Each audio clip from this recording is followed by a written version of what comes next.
حصريا على قناة خالد الرشيد.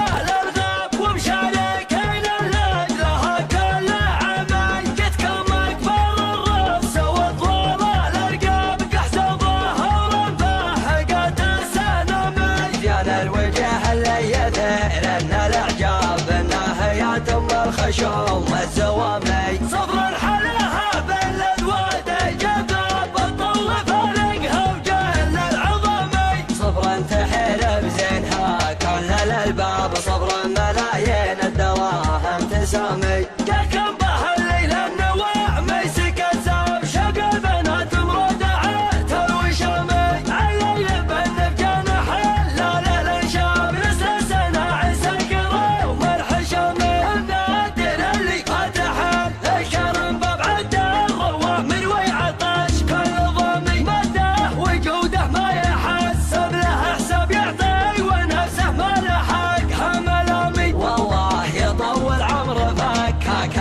سلمان حاكم الرفاع المقامي نسل الملوك مهديات كل الاصعب حامي وطننا من جنوب وشامي الليل نحط البزاع ينبع الغف سماه باسم الليله العز قامي عبد العزيز الليل يا مر ما صب اسمنا مخلد من كبار الاسامي عبد العزيز محكم الشرع بكتب ومؤسس الدوله بعد لو نظامي ضد التطرف والتعصب والارهاب عما رخى فيها وعم سلامي اقدم يا بن افجان والعالم نشوف افكارك اللي غاليات ثمنها وحط النقاط يا الشمري فوق الحروف ما دام صفرك رجح ميزانها شلها يا بن فصله وشوش بالصفوف واضرب جماهيرك بعد بلحانها يا اهل صفر اللي تمنونا للغاب ومشاركين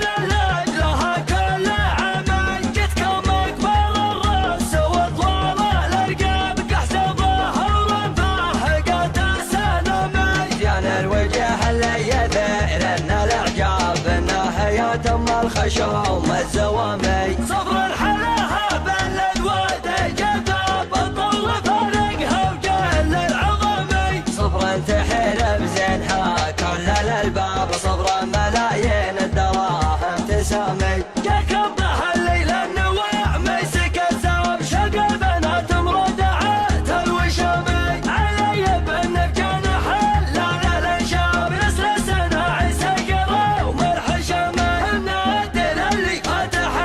الكرم باب عده الرواح من ويعطش كل ضامي مده وجوده ما يحسب له حساب يعطي ونفسه ما لحقها ملامي والله يطول عمره فكاك الارقاب سلمان حاكم الرفاع المقامي نسل الملوك مهديات كل الاصعب حامي وطننا من جنوب وشامي الليل نحط البزاع ينبع الغف سماه باسم الليله العز قامي عبد العزيز الليل يا مر ما صب اسمنا مخلد من كبار الاسامي عبد العزيز محكم الشرع بكتب ومؤسس الدوله بعد لو نظامي ضد التطرف والتعصب والارهاب عما رخى فيها وعم سلامي اقدم يا بن افجان والعالم نشوف افكارك اللي غاليات ثمنها وحط النقاط يا الشمري فوق الحروف ما دام صفرك رجح ميزانها شلها يا بن فصله وشوش بالصفوف واضرب جماهيرك